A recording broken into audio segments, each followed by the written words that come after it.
The ABCs of Alcohol Misuse by Priscilla Johnson, an RN to BSN student at the College of the Florida Keys. In this presentation, you'll learn some of the conditions caused by alcohol misuse. You'll learn some of the signs and symptoms. Additionally, you'll learn some ways that you can avoid alcohol misuse. Let's start. Now it's time for a quick check. Can you match the alcohol-related condition name to its description? Go ahead and try. Read through each condition name and then the description.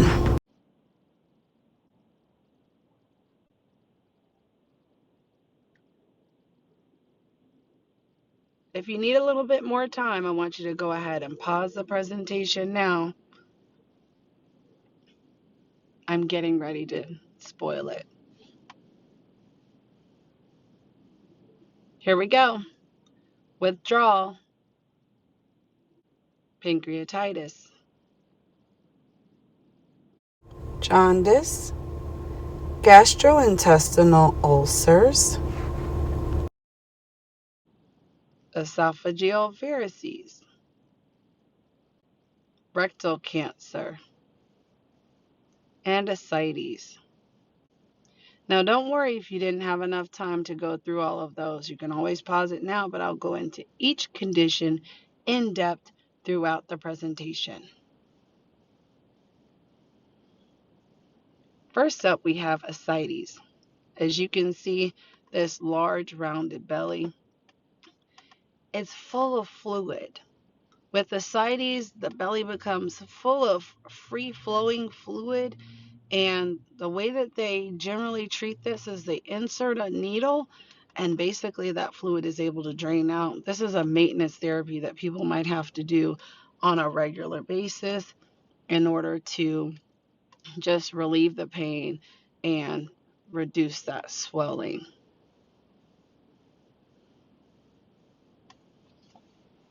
Next up, we have binge drinking. Binge drinking is something that people may do when they are misusing alcohol, and that's having roughly 5 or more drinks in one sitting. It can cause things like unintentional injuries, violence, unintended pregnancies, cancers, and chronic disease.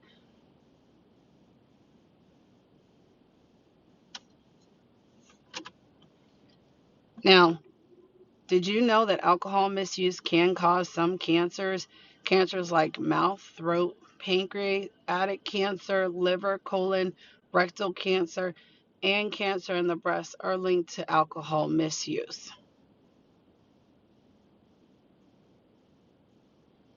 Cirrhosis of the liver. This condition, the liver becomes hardened, kind of like cardboard. It's an irreversible process, and in this process, um, people can end up becoming easily fatigued, bruise easily, bleed easily. They also can have the ascites that we talked about, jaundice, and some unexplained weight loss. I know you've most certainly heard of drunk driving. Yes, drunk driving is a problem of alcohol misuse. Hands down, it kills lots of people, and it is a really expensive problem. Even if you don't harm anyone else, if you get pulled over having a DUI, you can end up spending thousands of dollars, even possibly serve jail time.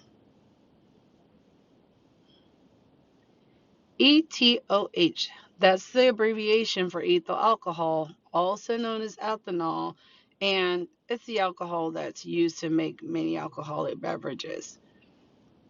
People who have ETOH intoxication can have changes in mood and behavior, diarrhea, slurred speech, impaired judgment, impaired motor skills, and vomiting, among other things.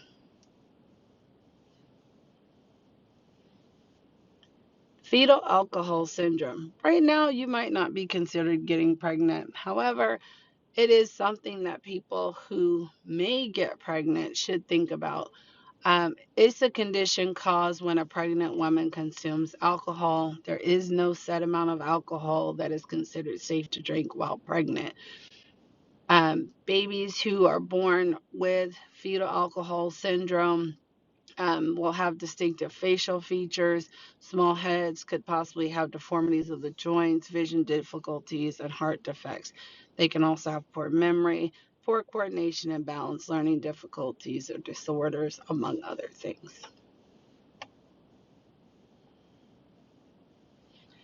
Gastrointestinal bleeding.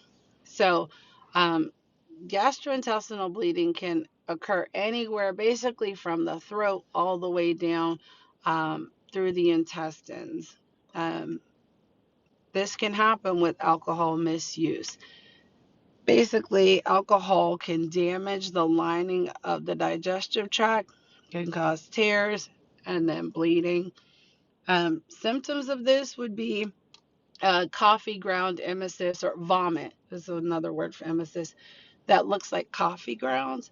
Also, having a dark, tarry looking bowel movement would be another symptom of gastrointestinal bleeding. Most certainly, you've heard of hangovers. Hangovers are an awful side effect of misusing alcohol. Um, you're going to possibly have nausea, vomiting, diarrhea, headache, light sensitivity, dizziness, feeling like the room is spinning. It might be difficult to sleep. You might have the shakes. Your heart may beat rapidly. You'll have mood changes. This makes it so hard to function um, in your daily life. Whatever you have to take care of, be it school or home, having a hangover does not help. Did you know that alcohol misuse could lead to insomnia? It's strange because so many people drink alcohol to try to help themselves sleep, but research has shown that if you drink alcohol to help you sleep, generally you're going to need to continue to drink more alcohol to have the same effects.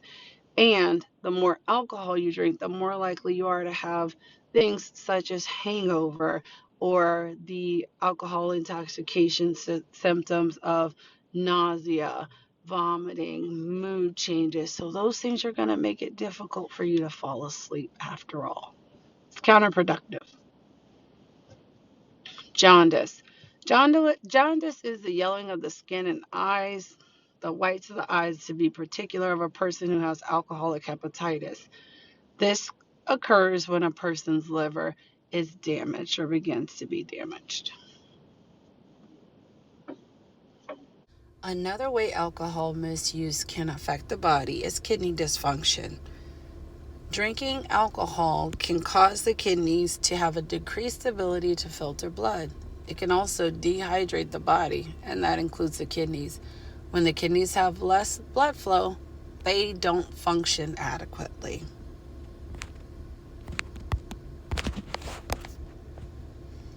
Liver disease. A huge problem of alcohol misuse is liver disease.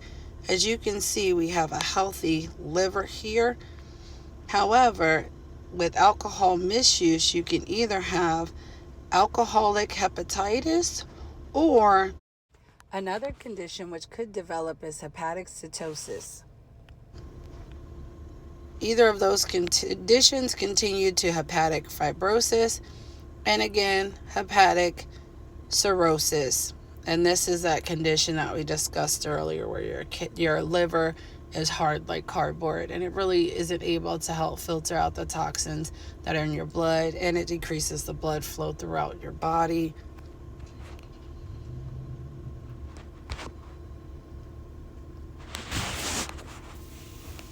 Heavy drinking can also lead to muscle weakness and muscle wasting. So that's decreasing the overall muscle mass of your body. This is caused by abnormal breakdown of muscle tissue.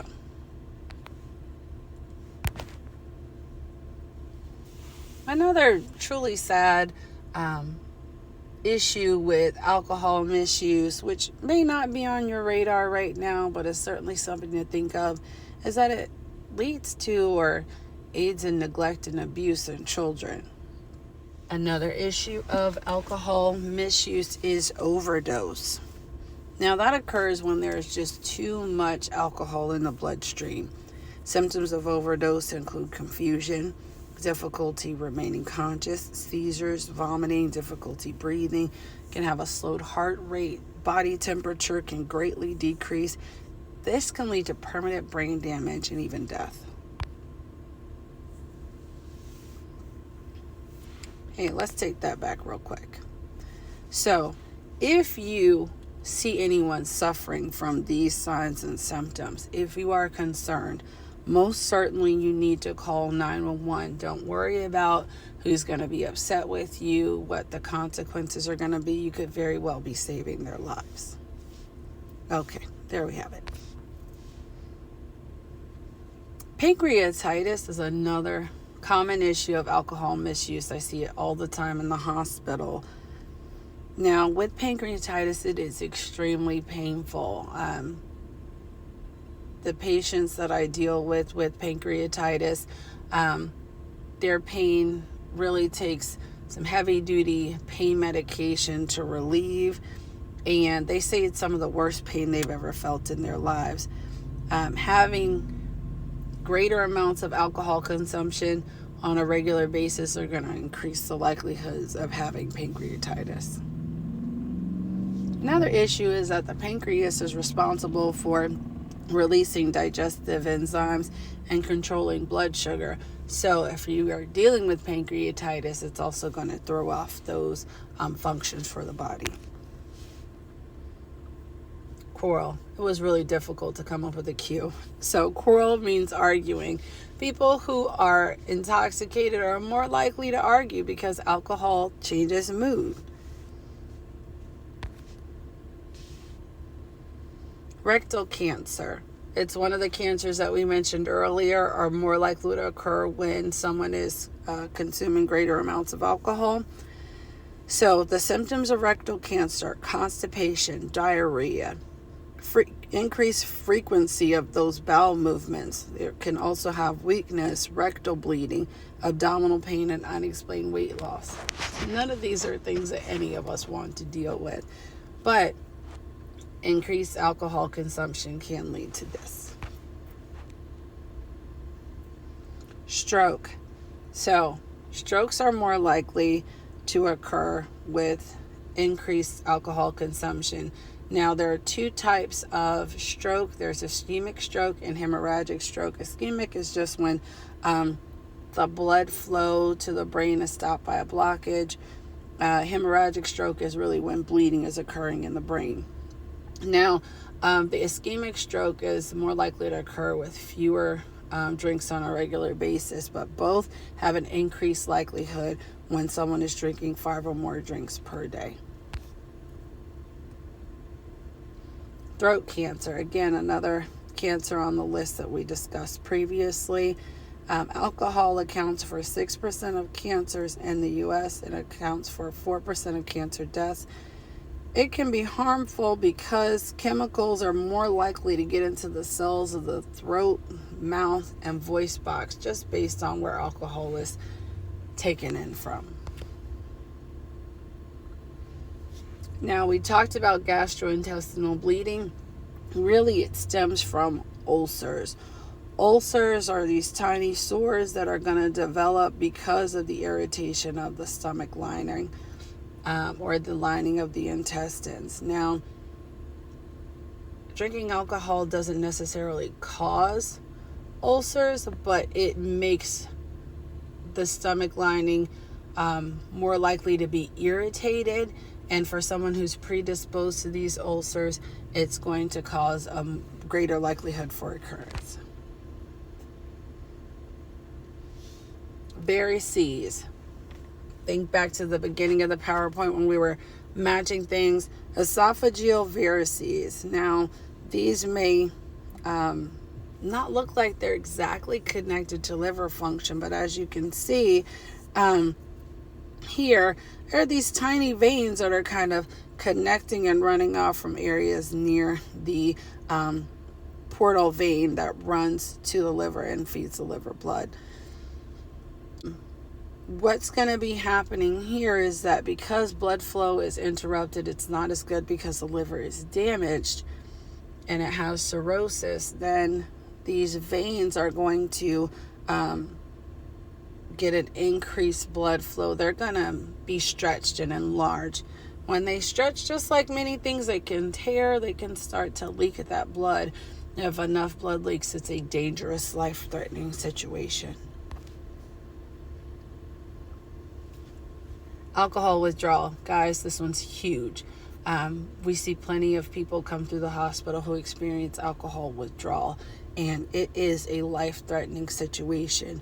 Symptoms include headache, tiredness, anxiety, mood changes, shaking, stomach issues, hallucinations. I mean, people talking to people who are not in the room, people being under the impression that things are happening to them that are not. Their blood pressures also can shoot up sky high. Alcohol withdrawal is dangerous. Okay. And this takes place when someone stops drinking alcohol abruptly. So it's different when someone receives help to quit drinking alcohol when they drink on a regular basis, or who slowly weans off. Now, what can you do to avoid alcohol misuse? I've got a few tips and clues for you. See this little girl, she said, "Okay, I'm out." Excuse yourself from any situations that can lead to alcohol misuse. If there is a party, that is the expectation that there's going to be kegs, the expectation that people are going to be doing multiple shots. There's the expectation that people are going to be drinking in excess. Maybe that's a place that you just don't need to be. Because peer pressure can often take a situation and change it from what you anticipated into a very unsafe situation. So if you can find a way out, if you feel comfortable, just saying, "Hey, no, not my jam," then go ahead. If you need to make an excuse, do that as well. It's great to just find a way to stand up for yourself, because no one wants to experience any of the symptoms that I described before. If you do choose to drink, ask yourself why. Remember, if you're drinking so you can feel better, alcohol is a downer. It also leads to so many problems when it is misused. So you're not going to feel better if you have diarrhea, nausea, if you're throwing up, if you're dizzy and your head is spinning. You're certainly not going to feel better if you have to be hospitalized or end up with pancreatitis, or if in the long run you have some of these conditions such as liver disease, a cirrhosis of the liver. So really, if you're drinking to feel better, realize that, hey, maybe that's not what you need to do. Also, just think about it. If you're drinking because that's what everyone else is doing, your body is your own. And your body is the body that you have to have for your entire life. If alcohol is going to negatively impact you in so many ways, is that something that you want to do just because your friends are doing it? And then another way to just put things into perspective is to zero in on your goals and aspirations. Now, alcohol misuse can deter both your short and your long-term goals. It can prevent you from feeling like getting up in the morning. It can cause you to struggle in school. But it can also cause you to have hospitalizations, chronic pain. It can cause you to potentially have brain damage. It can even lead to death. So really focus on what you truly want out of life and figure out if misusing alcohol is going to help you get there. Chances are the answer is no. Anyway, I truly appreciate you tuning in, and I wish you all the best in the world. You've got this. You can do whatever you put your mind to. Again, just remember, this is all about teaching you to be responsible when it comes to alcohol use, so that you can have a safe and happy long-term life.